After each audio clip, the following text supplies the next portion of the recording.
So I'm Andrew Kirkland. I'm the winemaker here at Ruby Vineyard and Winery, Hillsboro, Oregon. Laurelwood District, sub-AVA of the Chehalem Mountains, and in the Willamette Valley. And I'm Rich Schmidt. It's August 9th, 2022, and we're here at Ruby. Thank you so much for joining us, Andrew. And to get started, why wine? Why wine? Great question. I don't know. You know, I think I've had a very serendipitous life of food and wine, and it started with growing up. My parents loved to cook. My dad would make wine in our basement. This was in Seattle in the 80s and 90s, and was first exposed to Northwest wine. You know, tagging along with them on wine tastings, on like family trips to Eastern Washington or Walla Walla or Yakima. I had grandparents in Yakima Valley, so we'd go over and explore, and I'd run around. And it was just a thing that was always around the dinner table and kind of just in our lives, but it wasn't anything more or less than that. And then I had an opportunity after I dropped out of college in 2001 and came back with a kind of identity crisis and trying to figure out what it was I wanted to do and how I was supposed to spend my time, but I realized it wasn't at university at that point.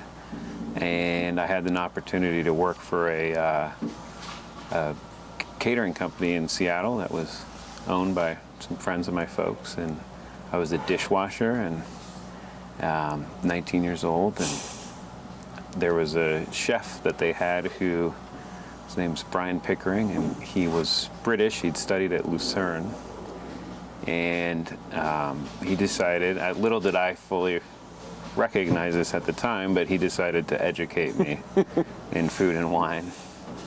And he actually ended up getting me some jobs cooking later on down the line, and was a huge influence. But, you know, drinking on a fake ID at 19 and being able to taste Cremants and Burgundies and learning about pairings and epoisses and oysters and Chablis and oysters at 19, and it was an impactful kind of period of time in my life, and I started to get very much into cooking and food.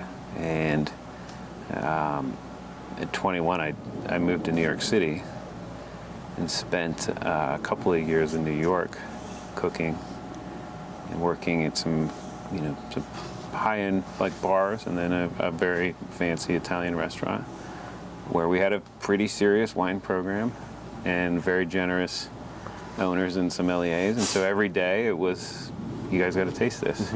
And I'm 23 years old, and I don't really have a context for what I was tasting, but I was exposed to a lot of really intriguing wines, a lot of Barolos and Brunellos and Tuscans and Super Tuscans and some Burgundies and Rhones, and that started to open my mind to it. And I came back to the Northwest and had started tasting domestic wines, and realized very quickly that I liked Oregon. And Oregon in particular, reminded me of some of the more old world wines, and they just seemed to be more intact and more interesting. They had acid, and that was my first kind of imprint with it. And then I went back to university and actually studied history at Western Washington University. I was going to go to graduate school to get a PhD in history and do something similar probably to what you're doing right now. And a friend of mine who I'd grown up with, who had studied history, was living in France. And a friend of mine who's a chef currently, still a mutual friend of both of ours, had gone out to stay with my friend Devin's friend in Beaujolais, who was a vigneron named Vincent Carré, in a tiny little estate called Domaine Carré. And Devin said, before you go to graduate school, you should come out and meet Vincent and just hang out in France with us. And this was in 2011, and Vincent and I hit it off quite well. And I didn't realize this at the time, but he had a background. He had been a sommelier in London at a place called Bibendum, which is a very well-known restaurant in London, wine restaurant. And Vincent had, grown up son of a vigneron, and he kind of rejected Beaujolais because we were in the south, closer to Lyon, and he had staged at Petrus and a few other places, and I think he was a little bit. He didn't want to go back to lowly Beaujolais, and he spent time in restaurants and decided that he would go back and convert it to organics. And I was with him probably 4 years after he'd taken over the domain, and ended up spending a full year there, from pruning all the way through harvest. And it was, needless to say, it was a very game changer for me, and it was changed my life in some pretty meaningful ways. I met my wife there. She was traveling and woofing willing workers on organic farms. We met and hit it off and stayed friends, and next thing I know, the end of that year she came to the States when I got back, and after that I was in the Hunter Valley with her, and still making wine and learning, and the rest has kind of been a long journey. But that time at Beaujolais was tremendously impactful. So Vincent and I would go tasting on the weekends, and everything's a train ride or a car ride away in that part of France. So when we would be learning about the Rhone and he wanted me to taste the Rhone wines, we'd go to Don La Hermitage and walk around the vineyards and talk, and go to domains and taste and think about wine and buy wine and then drink it and eat it with the right foods. And that, in France, that was the thing, for Vincent, was this, like, the logical food that you eat was this wine, and why. And I didn't realize it at the time, but I was getting an education in not just how to work in the vineyard and how to make wine, but in the deep culture of wine, and it had a tremendous impact on the way in which I think about wine, and feels extremely fortunate for that. Actually, on this last trip back to France this summer, I was able to cross paths with him. I didn't spend enough time, but we crossed paths, and with the intent of spending more time. But yeah, and then I was there, and my wife Beth was traveling, and she was just this amazing Australian woman, and we had an incredible kind of fast romance, and then a long pen pal. This was before fully everything social media wise. So, but we could Skype, in early days of Skype, and she came to the States, and we decided, that was going to be a thing that we were going to pursue. And so she was from the Hunter Valley in Australia, which is just north of Sydney, and she's from an area called the Upper Hunter, and it's a wine region. And so, in a very funny turn of events, we ended up staying at her parents' house in the Upper Hunter, and I worked with a classmate of hers from school, and it was a 6-month internship. And then I knew I wanted to come back to the States, and this was in 2012, and applied to work for the Carlton Winemakers Studio as an intern. And I was particularly excited about the studio because I'd read about it previously, and some of my first Oregon wines were for producers in the studio, Andrew Rich and Eric Homaker and Lazy River, and I didn't I didn't know at the time, again, how important that place was going to be for my life in wine and career. So got an internship at the studio and met a tremendous amount of people who've been impactful on my life and career. And, Kelly Kidnight and Sterling Fox and Eric. Robert Britton was making Lazy River at the time. And Andrew Rich, obviously. And I actually ended up living in a house in McMinnville with, it was Jeff Woodard's house, Woodard Wines, and Andrew Rich was living there. Our friend Jeff Katz, who was working at the studio, works for Ken right now, was living there. Myself, Beth, unfortunately, my wife got brought over for a brief bit and was like, this is too much.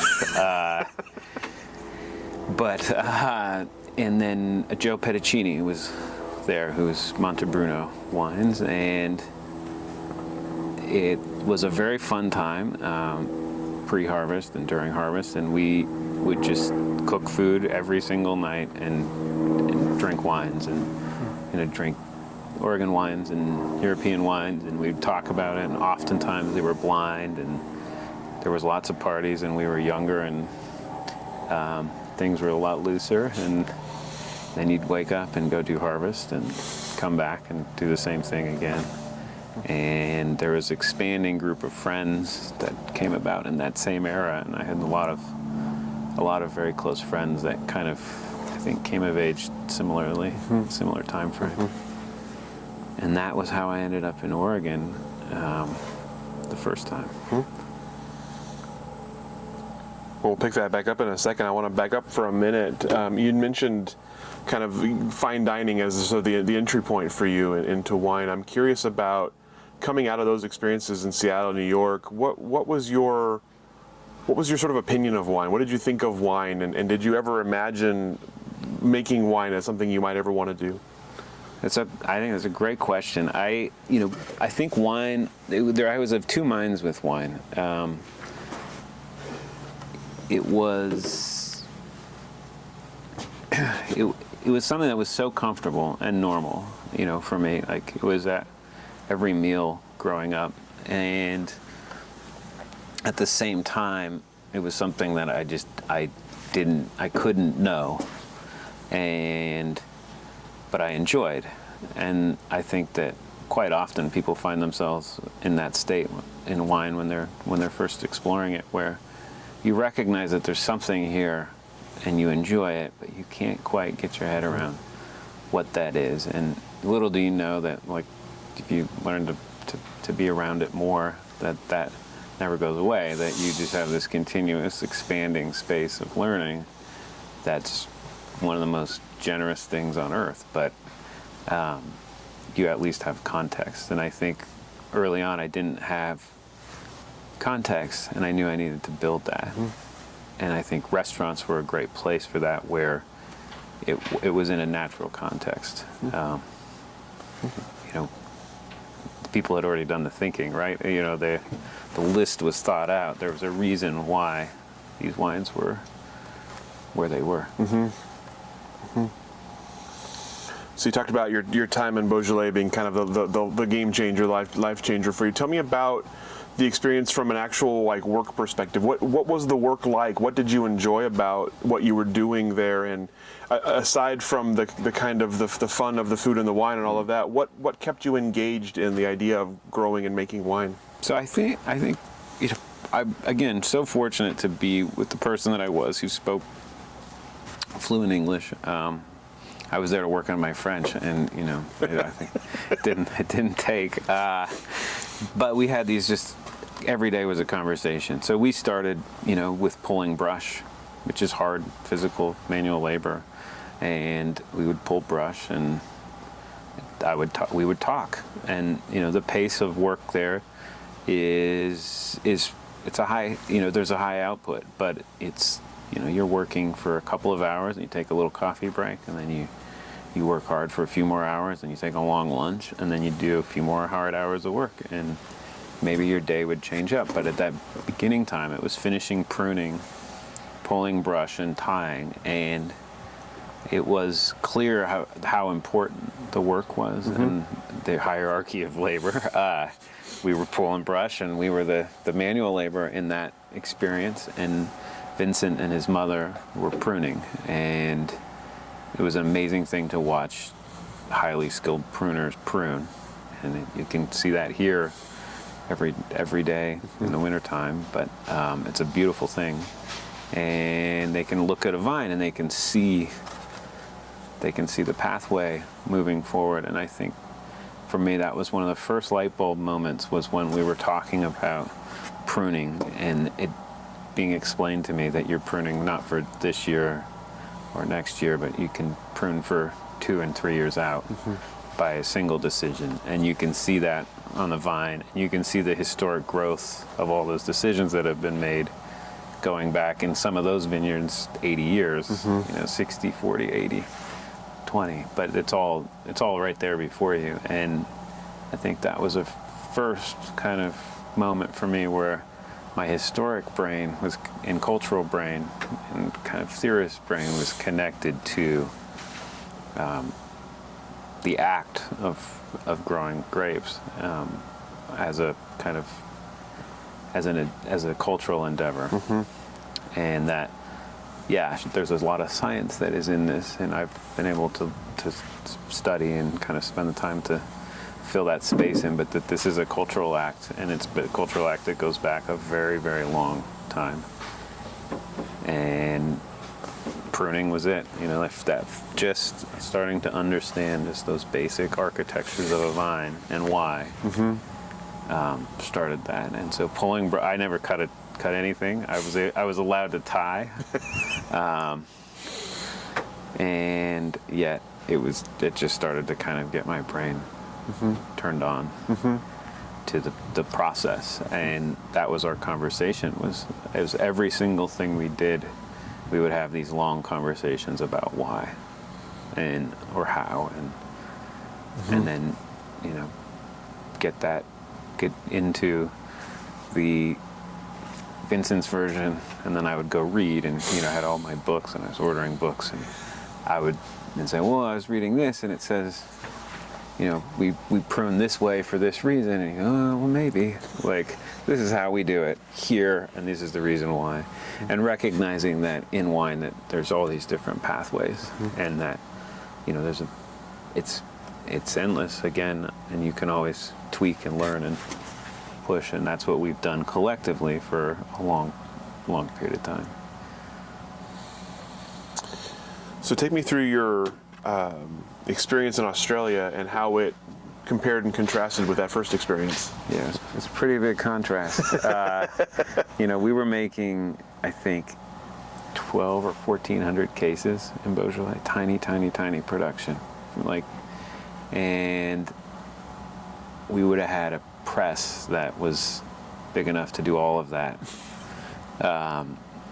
And so, I showed up having this very, very overly romantic view of the process, and showed up, and the people were amazing, and we were in this giant facility, but it was a factory, and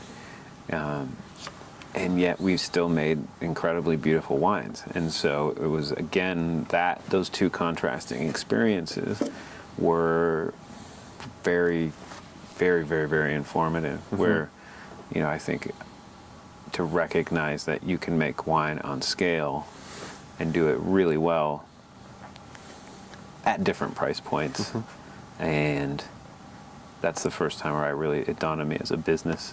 And, and that's, the romance was still there, right? But it's a business too. And that experience was awesome, because it was like 4 harvests packed into one, because we were a large custom crush facility, and we were making wine from different regions. And so, every couple of weeks a new set of grapes would start to roll in. And so, I think winemaking is seeing fermentation a lot and understanding where it goes and all those different pathways. And so, being able to see hundreds of fermentations in a short period of time was was pretty impactful and important. And again, that whole dialogue piece, right? Asking questions. Did you find that even at that kind of scale and that kind of pace, there was still time for the kind of questions and dialogue you were hoping for? Absolutely, yeah. I mean, and that because we were very large, but we would be considered a medium-sized winery. It was called Hunter Wine Services, and medium-sized winery in Australian terms. And it was mostly export-driven. Well, it was probably about a third domestic and 2/3 export-driven. But all fermenters from like 2-barrel size up to 50,000 liters, and yeah, we would have time, and there would particularly, certain days you wouldn't, right? You'd be very task driven, but often, yeah, it'd be these conversations about all kinds of things, and I was fortunate enough to just ask those questions and be brought into like taste trials and start to kind of get my head around starting to understand the lab side of it and the wine side, and I think it's one of those places where, again, it's just so it's a place that has a bottling line running 360 days a year, and the lab is just constantly kind of moving, and it's a lot of full-time work, and people are down there who are maybe not as romantically involved with that process, but I could see that it was a pathway. It was a life way. People had made their living this way, and I, again, further intrigued by that. But yeah. So I know that the sort of the American style of sort of separating vineyard and winery is very kind of unique to us. But I'm curious, at that point you'd had time in vineyard, you'd had time in winery. What was most appealing to you at that point? What were you kind of, as you looked ahead or thought about what you like to do or might want to do? What was the most intriguing part? So I think that's a great question. I think for me it was made very clear in France that there was no separation between the vineyard and winery. That that what you were doing in the vineyard was going to have an impact in the winery, and what you were dealing with in the winery was as a result of things that had happened in the vineyard. And the same was true in Australia. Like you didn't spend time in the vineyard, but you would absolutely see what the effects of weather or missprays or whatever it may be on grapes, and there was a dialogue around that. So I think, but my brain was always drawn to the middle ground, and I think where those two spaces meet, and I think I wanted to work with people who had similar perspectives to that. And yeah, and I think one of the things that I was extraordinarily fortunate for, again, was when I was an intern at the studio, was working with Eric Comacher, and there would be days where I'd come in and Lance Blasi was the cellar master, and I'd be like, all right, Eric's been here, you got to go just check in with Eric, see what he needs. And usually it would be Eric had been in at 3 a.m. because Eric and Louise's kids were really young at the time, and he was driving them to school, and he'd come in and work from 3 until 8, and then get the kids to school, and so I would get in, and he'd say, all right, this is where I'm at, this is what I've done, this is what I need you to do. But Eric and I started conversations, and I really enjoyed the conversations that him and I would have, and he was a winemaker who understood the vineyard as well and was very much involved in that space, and had a vineyard himself, and that was, to me, I think, again, a light bulb about Oregon, which was like, oh, you can have a foot on both worlds here. And then Eric's become a huge mentor of mine over the years, and like that, I think seeing how he thinks about it has very much informed how I think about it, particularly when it comes to picking. And You talked about knowing you wanted to come back to the Northwest. I'm curious, at that point, was there a certain size, style part of the Northwest that you were most excited about? You mentioned the new winemaker studio having an appeal to you. Were there other places you were looking, other places you were excited about, or something you wanted to try as you were kind of figuring out the next step? So I think a funny one about it is I loved Gamay, and that's the grape of Beaujolais, and the only place it would truly work is in Oregon. And Brickhouse Gamay was a wine I'd sought out, and it was delicious and very good, and I was like, oh yeah, this is this is the place. And then I think from Brickhouse, Beaufrère was the next logical wine to taste, and I started to get my head around the kind of the wines of the other side of the ridge. We're sitting on the east side of the Chehalem Mountains right now, but they're, as the crow flies, they're 6 miles to our southwest. But those were the first wines where, the grape and the place, Gamay to the place, made sense in the same way it made sense in the old world to me. And but it was, I fell in love with Oregon. It was in 2012, that was it. It was, my wife will tell you, we ended up back in Australia for 18 months, and I just wanted to come back here so badly. And she was generous enough to give up her job at the time, because I was given an opportunity in 2015 to come back and work. After I would go back and forth, so I'd do Southern Hemisphere harvest and then come to Oregon, and then do Southern Hemisphere harvest and come back to Oregon. So I was in New Zealand, and then back in Australia, and then had the opportunity to work as an assistant winemaker in Australia at a place called Quarrydale and another place called Wandin Valley, and but I just wanted to come back. This was it.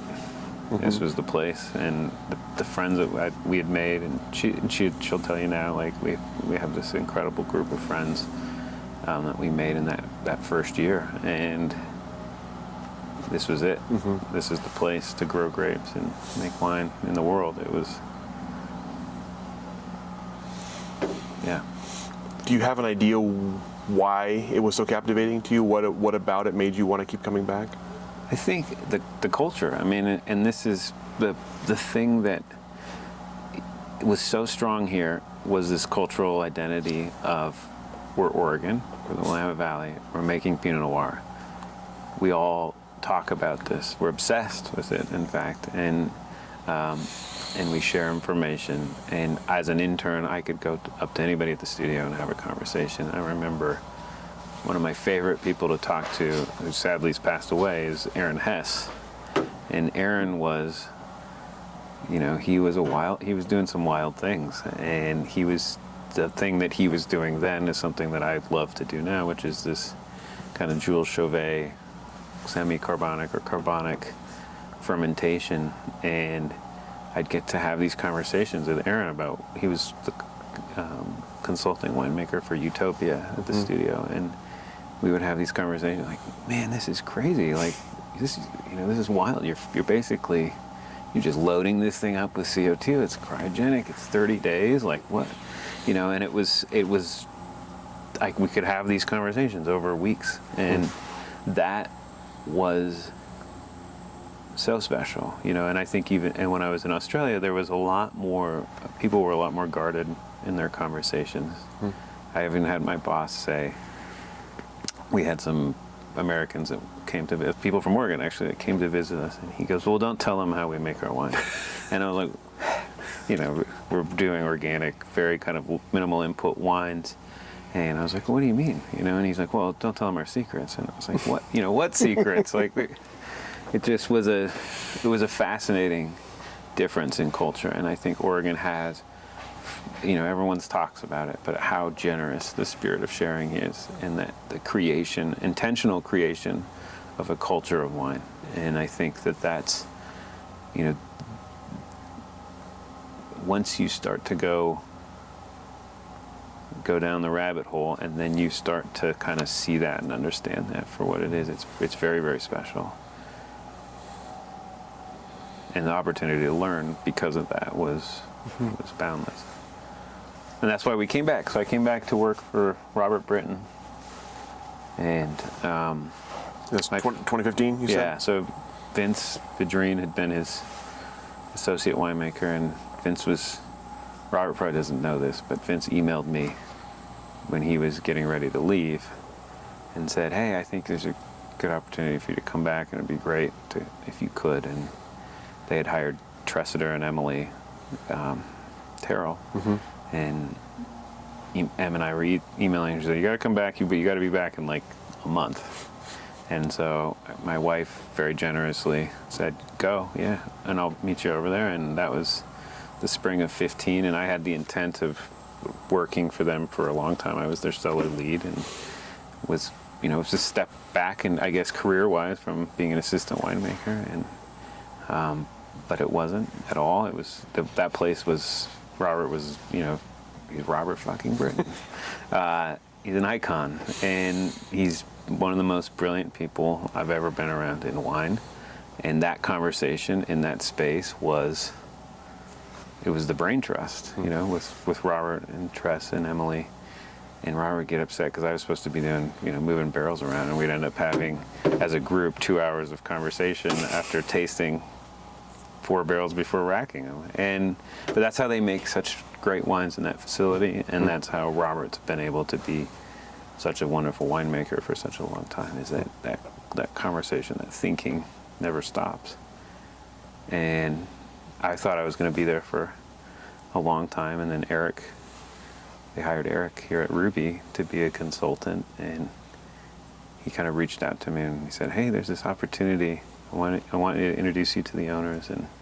And Joe Petticini had been here making very hands-off wine. They had had some pretty serious microbial issues.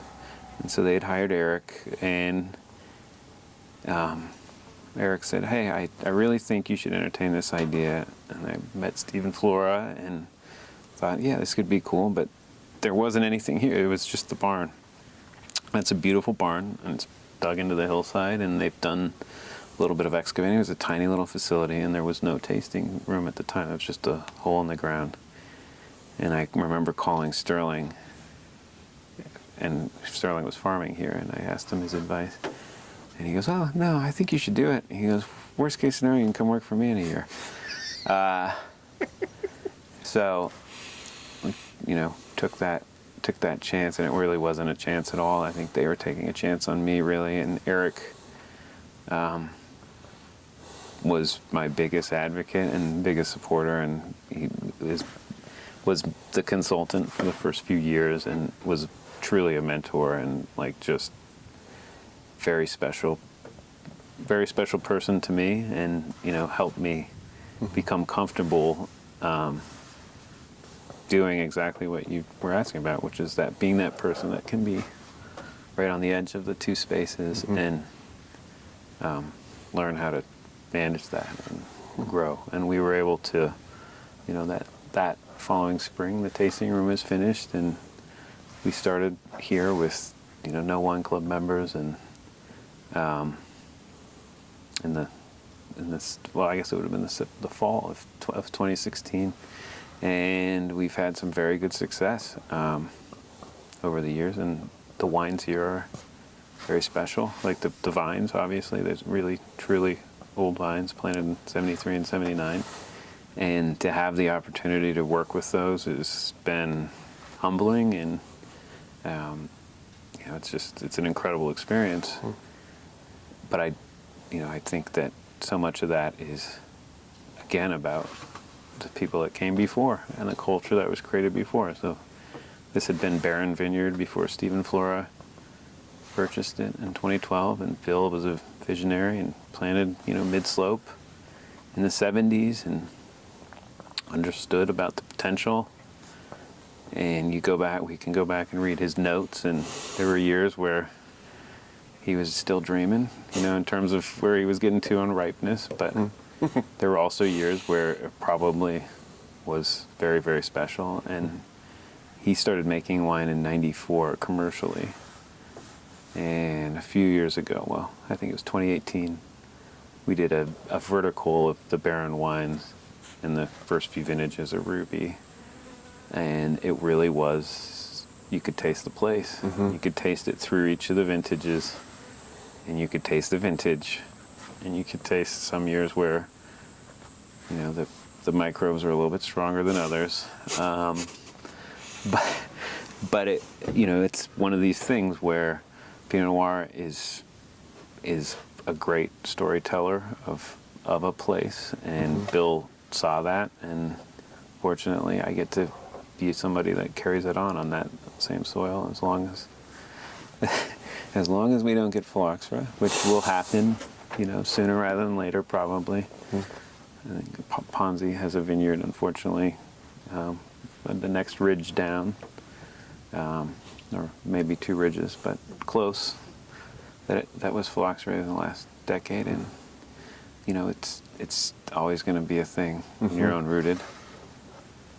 But whether it's the old vines and the own roots or not, I think this is a very special site. It's Laurelwood soil, and you know, going from 350 to 410 in terms of elevation, and it's due south exposure and decent exposition. And I think, you know, the wines here will, whether they're old or not, will still be very special.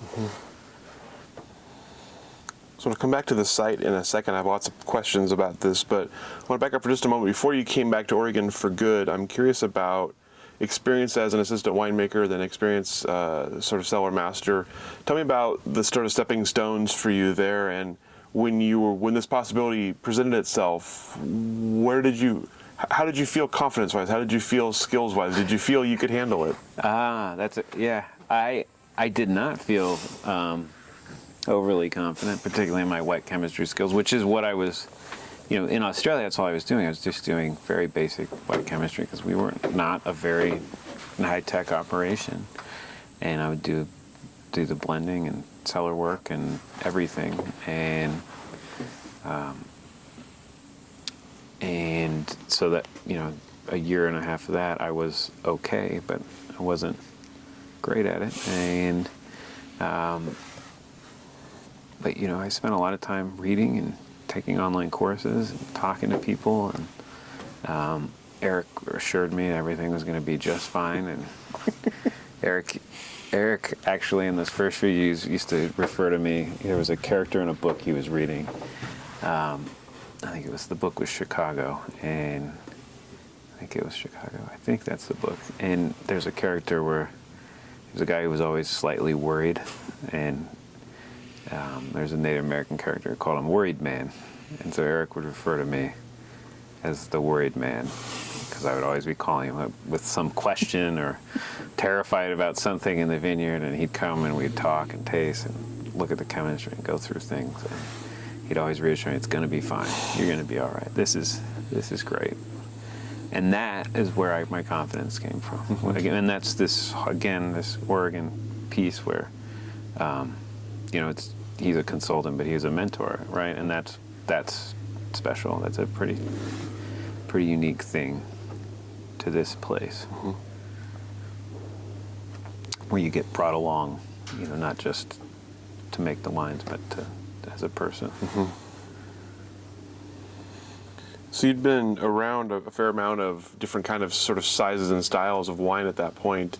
What were you, how as you were sort of looking at being someone in charge of making decisions and making wine, what were you how would you have defined your style, or what were you kind of hoping for in terms of, I want to farm this way, I want to make wine this way, I want this to be the style of the product? So I think part of part of why it worked well here is that Steve and Flora had been farming organically since 2012, or 2013 was the first year they had farmed organically, and so I started in 16, and they, you know, we shared that as a vision, and I was comfortable with organic farming from my experiences in Australia and in France, and so that was a natural, you know, concept to me, and I truly believe that you make better wine farming this way.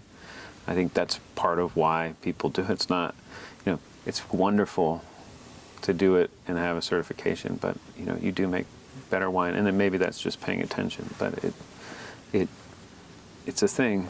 And so that was a starting point. And then one of the joys of Stephen Flores, they love food and wine as much as anyone. And that first spring when I was here, we would have lunch, and Steve would go into his cellar and pull out bottles, and he was pulling out lots of European wines from his collection and older Oregon wines from his collection, and we would just sit and talk about wines and wine styles. And then I'd bring them some wines that I thought they might find interesting. And through that, we started to kind of come up with what they wanted to achieve, and that was pretty clear. They loved Eric's wines. That's why they'd hired Eric, and which is a kind of hands-off, organic, hands-off but intentional wine. And we will intervene and do what we need to do. In the 2015s that were in barrel here, we had to do some pretty heavy lifting to get them into a commercial state, and we did, and they did really well. And those were the wines that we launched with.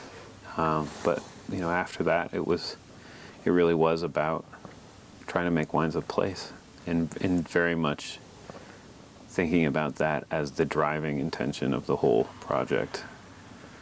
And that fit well with what I wanted to do. Mm-hmm. And they were willing to, allow me to explore and experiment. And Eric was encouraging of that. And Eric was my, crutch for the first few years and could help me when I needed that help. But we were in this constant dialogue. Mm-hmm. And it was just all of us in a dialogue about the wines and tasting, and being very, very open about where we're at with them and limits and where we can go. Mm. And it's still that way here. It's just this the very, very fortunate to work with people who share a particular vision. And so, I think from that it built, right? So Flora's a horticulturist. She has very close friends who have this big organic farm in Minnesota called Wiseacre, which is an hour outside of Minneapolis, and huge CSA, and they've got their own restaurant in downtown Minneapolis. And Dean's an incredible farmer, and he's the one who started us on no-till and regenerative. And his farm, the University of Minnesota's out there doing research on how much topsoil they've built over the last decade, and through rotational grazing and not breaking the soil. And so, those kinds of conversations led us to go down those practices here. And, farming organically, not breaking the ground since 2017. We dug some pits this year, and you could see just the incredible airiness to the soil. It was full of soil, absolutely full of moisture, but it was light. And it was, one of these things where, and he was out, and he goes, I know you're excited about this now. He goes, just wait 5 more years. He's like, it's going to get cooler. And, I think that with these old vines, that's our responsibility, right? Is to kind of be the stewards now of this place. And that was the evolution in thought. And, I think dealing with old vines was something where I felt so fortunate, and I just didn't want to let them down. And so it was one of these things where, trying to do right by that and not put too much of a thumbprint down. Mm-hmm. And trying to hear what the vineyard was going to say, and from there kind of allow us to push in directions that we think are interesting. Mm-hmm. And, that process has been great. And it's one of these, this is great joy in my life, the idea that you can try and take the ego out of it, and you just let this thing happen. Mm-hmm. And it's this little dance with the world and nature and the vintage and everything else. And and then you got to sell that stuff. That's a whole nother ballgame. We're going to talk about that. That's on the list to talk about here in a second. But I'm curious about you've kind of talked a little bit about the site. We talked a little bit off camera about the site, but give us a quick kind of recap of the history of this place and what it looked like, as you mentioned, kind of what it looked like as you walked into it. Yeah, so I mean, Stephen Flora bought it in 2012 from Bill and Sharon Barron. Fortunately, Bill had Parkinson's and passed away in 2016. And I never was able to meet him. I've met Sharon a few times, and I've tasted his wines and read his notebooks, and I've had good conversations with people who knew him, both in wine and outside of that. But he was a visionary. He planted. There's 7 acres of vines planted in 1979. It's predominantly Pommard. He planted Riesling and Chardonnay as well, and then top grafted those to 115 in the 90s when Dijon clones were becoming ubiquitous, and that was the right business move for him at the time. Sadly, I wish we had 3 acres of old vine Chardonnay Riesling, but you can't always win. No, but Bill he saw something that I think a lot of people didn't right in this area on the Laurelwood soils, and he was part of the Tektronix engineering winemaking group, and he bought the property from a gentleman who just passed away, John Heestad, and John had bought vines from David Lett in 73, and they were cuttings from the Ivory South block, and they're that Vadensville Clone 1A, I believe, and John put them in the soil, and then when Bill bought the property to plant, apparently, this is all kind of legend, but apparently Bill didn't know that they were there, even though he planned to plant grapes, and he was clearing a blackberry patch and happened to uncover these 6-year-old unkempt vines, so he trellised them and laid them out. Properly put a proper trellis up, and they're still sitting over there to this day. They make a tiny bit of wine, and it's absolutely gorgeous. But Bill started this, and then his close friend Dick Tungy and Suduru Tungy bought the property next door, and they had helped him plant this vineyard, and then they planted their own acreage. Over the years, they were a little bit slower at developing it than Bill was, and then Dick developed what is now is Benza, but was the Bailey property, and slowly but surely, there's 30 acres put in the ground here, but we are on our own little island. We're away from a lot of the other parts of the valley. Ponzi's over here, and they've got significant acreage, and Dion is one of the original vineyards, and they're up the road. Ardiri's here, Raptor Ridge, but sometimes we're the forgotten part of the valley. But I think the ground here is really special. The soil is very conducive to making beautiful wines, and it's Laurelwood loess, so it's wind-blown soil over different volcanic material, but mostly Jory. And then the varying depths, like right where we are here, it's very, very shallow. The Laurelwood's probably only 5 or 6 inches, and the clay is very, very, very little beneath that. And there's bedrock right at the surface. And then you go up the slope, and it's deep. It's 6-8 feet deep of Laurelwood. And you come to the edge here where it's falling off, and it's very shallow, and there's Jory right at the surface. So you have these kind of varied soils with varying depths, and it makes great Pinot Noir. And up high, it makes very good Chardonnay. And it's I think part of that is some of the higher slopes may have more clay in them than down here, but yeah. So from your perspective then, given all that history, tell me about your sort of your experience getting to know this place and getting to understand all of what you're telling me and getting to understand what you get from where and what you can kind of hope to do. How long does it take you to get comfortable, and what is the kind of the method to understanding a place like this? So I think that's a fun question. We're still getting to know it, right? Every year it's like something new is being learned, or not something, many things. So initially, there was a logic to it, I think, for me at least, which was it also coming off of the 2015s, which were a bit of there was a struggle, and there was a lot of work in the cellar. They had pediococcus and Brett, and a lot of incomplete fermentations, and so there was a lot of work done to get those wines to a saleable place. And then in 16 it was conservative, but it was conservative in that, like, let's get to know the vineyard, and the vintage cooperated with that as well. And so we were able to kind of pick it out. It became very clear in 16 that the top and the bottom were ripening on different curves, and that's probably for a handful of reasons, but there's a difference in a matter of a few days, but those few days matter. And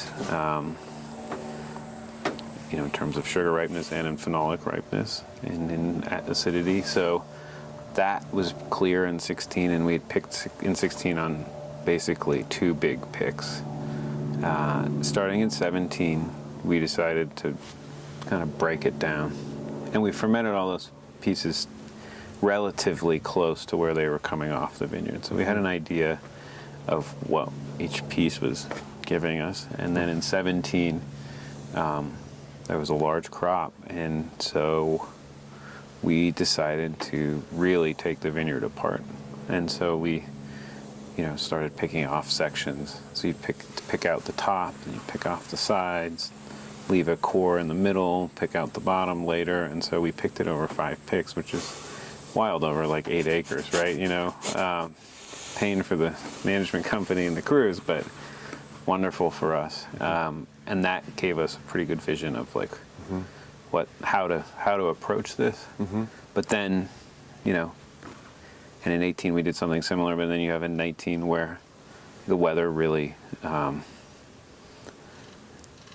starts to play a role, and we hung on as long as we could, but you had to kind of move because nature was pushing you a little bit.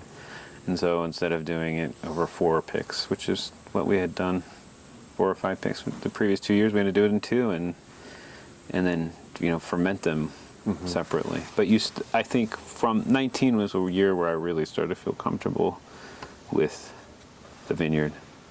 And you just start to, I'm fortunate to be here every day, right? And I get the winery is on the vineyard, and I literally step out of the door and I'm here. So every day of the year, winter, spring, summer, except unless I'm away, like I get to see the growth. And so I think through that I get to kind of things become clear. And this is something Mary Claire is our cellar lead, and she works in the vineyard with us as well. Everybody works both ways. So Louise, who works 70% in the vineyard and 30% in the winery, Mary Claire is the inverse of that, and I'm somewhere in between. And it's something we talk about all the time, is just like the ability to see something in the spring that's going to have an impact in the fall is something that it's important to start to pay, like, just keep your eyes and ears open to that stuff. And I think, in a year like this where we had the frost, we did a lot of early surveying of damage and then tracking of that. And Steve's funny. He goes, "Well, why do we need to track? It was terrible. It was a horrible thing." But it actually helped us kind of have an understanding of where in the vineyard there's damage, where there wasn't, and what that may have an impact later on in terms of ripening, what our percentages are, and being able to see that over like longer periods of time. Just little things like that, where the vineyard becomes, it's just right here. You're in it. So you talked earlier about the sort of the business aspect. Of course, once you have the wine, you have to do something with it. So tell me about the evolution of that and your role and how things have gone in that regard. So yeah, it's funny because, you know, first few years going back and forth between Oregon and Australia, like in the shoulder seasons, I'd work in the tasting room, and I worked for Woodard. And he could sell wine to anybody. It's ridiculous.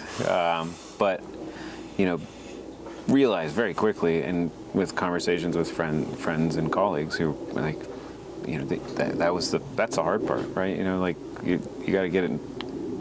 You can make it. Selling it and selling through it is where you got to really put in effort and time, and you got to cultivate these relationships and friendships and networks, and we were fortunate enough here to. Steve and Flora knew that, you know, building this tasting room was going to be important, and it was one of those situations where if you build it, they will come kind of ideas. And so when I started, we were talking about wine style and fixing the 15s and being involved with the bothering Sterling while he was farming, and then like, how do you want? I would ask them questions. How do you want your tasting room? What do you want the experience to be? And I was able to kind of just be that person that helped prompt some ideas for them, and we kind of conceptualized the wine club. And Steve came up with what he thought was going to work in terms of tiers, and he was very, very generous and with his club discounts and some other things. But we're close to a lot of people here, right? Because we're on this east face, there's Hillsborough and Beaverton are just down the road, Sherwood's, to the south, and so there's a lot and we're only 40 minutes from downtown Portland. Traffic's good, and so we have all the pieces, right? And we're not on the main drag, but we have a lot of people close, and we were able to go from 0 wine club in 16 to over 700 now, and that's been the growth of the business that's driven it. We're about 85% direct, and very fortunate and happy for that, particularly when COVID happened. And we've had some very good people who've worked for us over the years, just in being kind of our wine club people, and they've built relationships and friendships. And Steve and Flora have been, very big about being present and meeting everyone. I think they signed up the first 150 wine club members, and they know everybody on some capacity, and they're here every day of the week working that space. And we just did it collectively. But that's, we're tiny. We're 3,500 cases to 4,000 a year, and we have the luxury of being on a small space. But it allows us to do other things like have full-time employees that work in the vineyard and the winery, and keep people like living more than a living wage, and good people health care, and that's things that are all important to Steve and Flora. Have built this kind of foundation that we're able to stand on. So I feel very fortunate to be a part of that as well, and learn that. Steve's they're both very smart people, and Steve's been a sole practitioner attorney for 40 years and had to figure it out. So it continues. Just a different kind of small business. You brought up 2020. I'm curious about your experience, both from the pandemic perspective and from the 2020 harvest perspective. So take me through 2020 from your eyes, and what were the biggest sort of issues you faced, and what were the biggest decisions you had to make? So I think 2020 was great in terms of seeing how wonderful our wine club was. They kept us alive. They were wonderful supporters. And they bought a lot of wine, and we stayed in business, I think the beginning of March, it was like, what are we going to do? And I was panicking well before beginning of March, but I'm just somebody who's like, as Eric knows, as I said, like panic worried man. Like I was like, this is going to be a big problem for us in February, and everyone in the office is like, what are you talking about? And I'm like, no, it's going to be a problem. Like, so we started to make plans a little bit earlier, and we had a conversation at the end of February, and Steve said, I'm not going to fire anybody. We're going to keep everybody employed. Can they work in the vineyard? I said, sure. And so that's what we did. We took our tasting room staff, outside sales person. Everybody became our controller. Everybody worked in the vineyard, and that's how we got through the spring. And our wine club carried the weight, and we're forever grateful for that. And then, felt like we got our feet back under us and started working with our management company again. And then the fires happened. We're a mile and a half here from where the Shalem Mountain fire started in the canyon.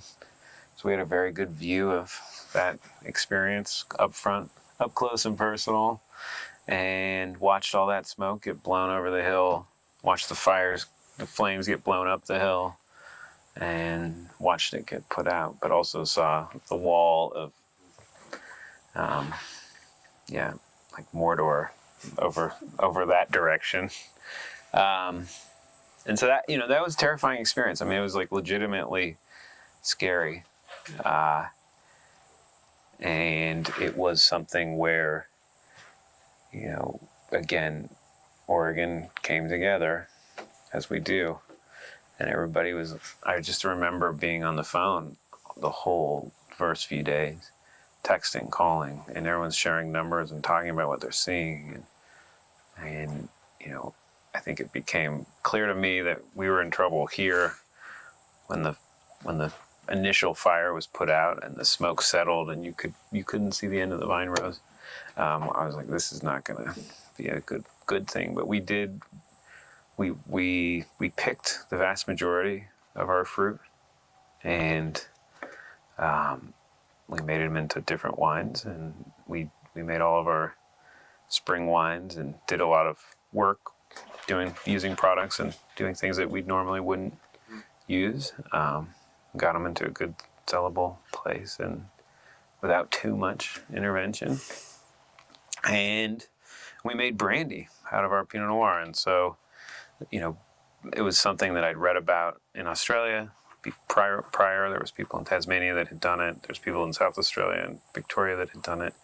And the key was that you don't use any sulfur. And I was already intrigued by low sulfur winemaking, have been. So, reading up on that, I was feeling confident that we could at least get to a stage when you would sulfur them post-mallow without using sulfur. And the vintage was amazing. The fruit was going to be phenomenal.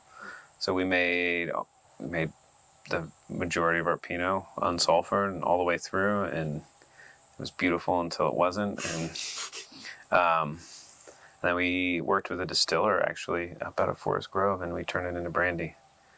And we got a distillation, a spirit holder's license, and we have, 125 cases of 2020 brandy that we'll at some point dip into. Creative problem solving. Yeah, and no smoke in it, because it was, again, sending papers to the distiller saying, okay, like, this is what they're saying in Australia. These are the temps. And he was doing his research. Like, we find a tiny bit in these wines, and we were able to get it through, and it's clean. It's delicious brandy. It's a little phenolic, but time will sort that out, I hope. Yeah, but creative problem solving. And, so much of wine is that, right? It's this improvisation. I think oftentimes we have intent. We always have intent with everything we're doing. But so often it's the improvisation that is where it really happens. And that's, improvisation is a fulfillment of the intent, right? It's just in a different way than you thought. So you've talked about all of the kind of the growth of the brand since you've been here. Tell me, what are in your mind as you look back, what are the biggest sort of steps or accomplishments or goals reached for you and for Ruby since you've been here, and what is the next one or next ones you're looking at? I think for the first few years it was just like get everything stable, right, and grow as a person and as a winemaker, and now for Ruby, we've become a cash positive business, and that's huge in this world, and I'm extremely proud of that, and I'm extremely proud that we have employees. A lot of it, feel like a lot. It's not a lot for us, but for a small business, it's a lot of employees who we're able to give people a pathway to a solid life, with selling wine, growing grapes and selling wine, and it's. That's the thing I'm most proud of, to be involved with that and help facilitate that with Steve Flora. But I think being an IPNC this year, like we tasted in with our for the 2020, and it was delayed. And I love wine, and I'm just deeply passionate about it, and it's my life in some ways. I've learned to put boundaries up around where that is, but food and wine have been important to me, and that event was important to see that through, and the fact that Ruby was featured this year was just awesome. And it's like you're up there with, I was on a panel with Brian Marcy from Big Table Farm and Eric Kramer, and these guys are I can't believe I'm sitting next to them, and to be there with everybody, it was just special. It's a very cool thing to see Ruby grow into that, be able to be in a space that's respected by its colleagues and by consumers, and feels like we've grown up, and that makes me proud. So for Ruby, we'll start with Ruby first. What comes next? What are the next big steps you're looking ahead to? So we're gonna just steadily grow. I mean, I think that's one of these conversations that we have all the time. It's like, what's the next move? And I think we've started some conversations with our neighbors who are getting older. Been doing it for 40 years, who are probably going to be retiring, and they want to keep their vineyards, and so we'll probably take on more of the farming. So this year I started managing Ruby, the vineyard, as well, and we'll probably grow that part of the business and manage for our growers. If they want us, if they'll have us, which means kind of converting some of those vineyards to organics fully, and bring them into live, and and that's the farming, winemaking side, and maybe eventually we'll get a barrel hall, a different barrel space or a fermentation space, but we'll cross those bridges down the line. But I think just the idea right now, we're at this place where I think there's a lot of gratitude for where we're at and what the last few years have been. It's been like a really heavy lift just to establish the brand and get through 2020 and these other things, and it took a lot. I had, believe it or not, it wasn't gray when I started this job, so it's taken a lot, but I think the theme right now is take a deep breath and enjoy it, and keep growing slowly. You mentioned earlier, of course, that Eric has been sort of your biggest sort of mentor and consultant here for a while. You also, I know you've also consulted at projects outside of Ruby. So I'm curious how that has translated for you to go from sort of mentor or mentee to mentor, and how has your work outside of Ruby kind of sort of come along? Yeah, I mean, I think Benza's been our client now for the last, since 2017. And that was a sparkling project, and I never made sparkling wine, and that was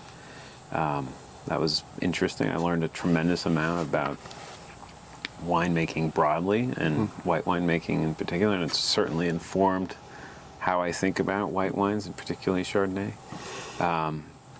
But that experience has been, for the most part, good. And I think it's something where I think back to things that Eric would say to me, and I would think about thoughts I had, 6 years ago or 7 years ago with Eric, where I was like, how's he so calm about this? And being maybe in the inverse of that now, and going, yeah, there's a pathway here. We'll find a way. And watching that business grow up and being that person to kind of help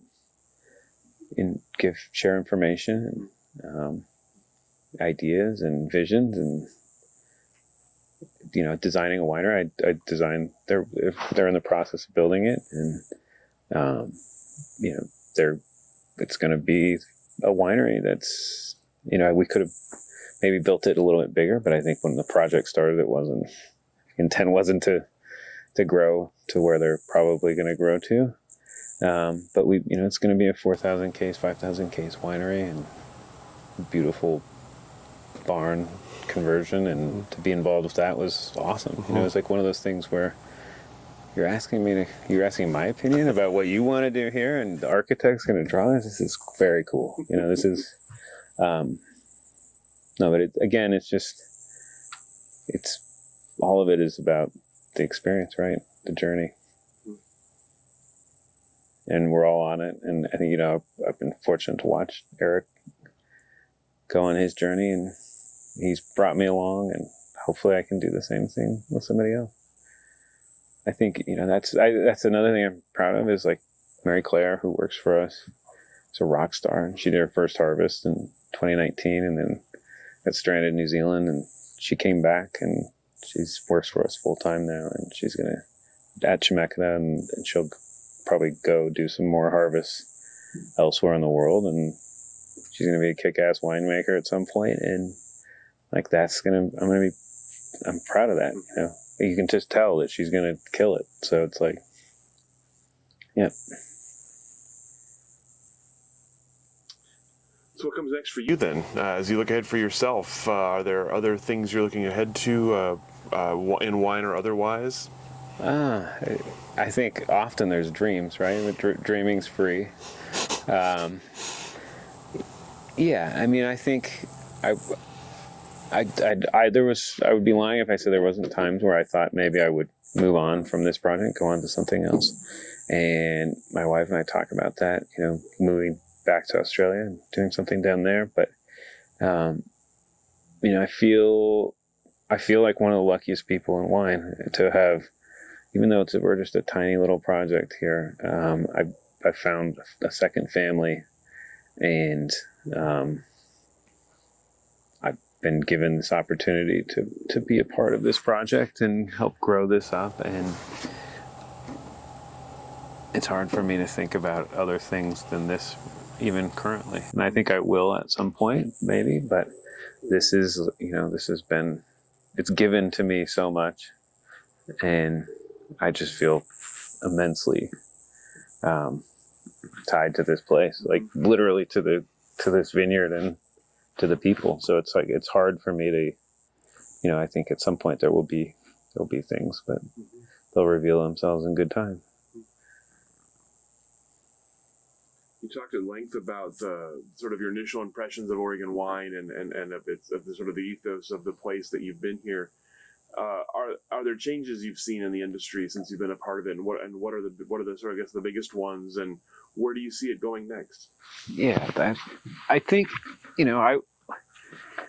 it's funny because I think I was here at the tail end of a certain moment in Oregon wine, and probably from the late 90s and through the late 2000s and early 2012. And I got to see just a glimpse of what that time was like. And I've been here for most of my career. It's been in that next iteration. But I'm that earlier iteration was pretty cool. And I can imagine that they were saying the same thing about the founders, and I think, so it's going to be all right, no matter what happens to Oregon. But yeah, Oregon's growing. It's going to be a different landscape, and that's okay. And it's, it's like all things. There's this evolution that happens, and there's different stages, and there are good things and there's bad things that come with that. And I'm sure that each era in Oregon's history has had that.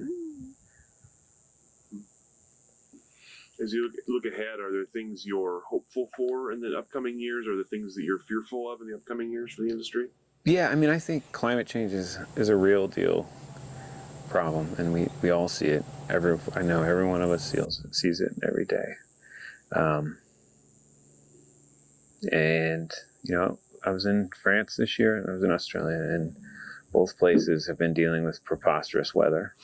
And the French said, that their first real frost was in 2016 in Burgundy, and I've had them every year since. And Champagne, the conversation that we had there with the grower was, get used to it. These things are going to continue to happen. So I think that's a thing that does keep me up. Also, I know that, we're doing tremendous amounts of research at OSU and other universities around the world, and people are figuring out ways to adapt. And so we'll be okay. But it's, smoke's scary. Fires are scary.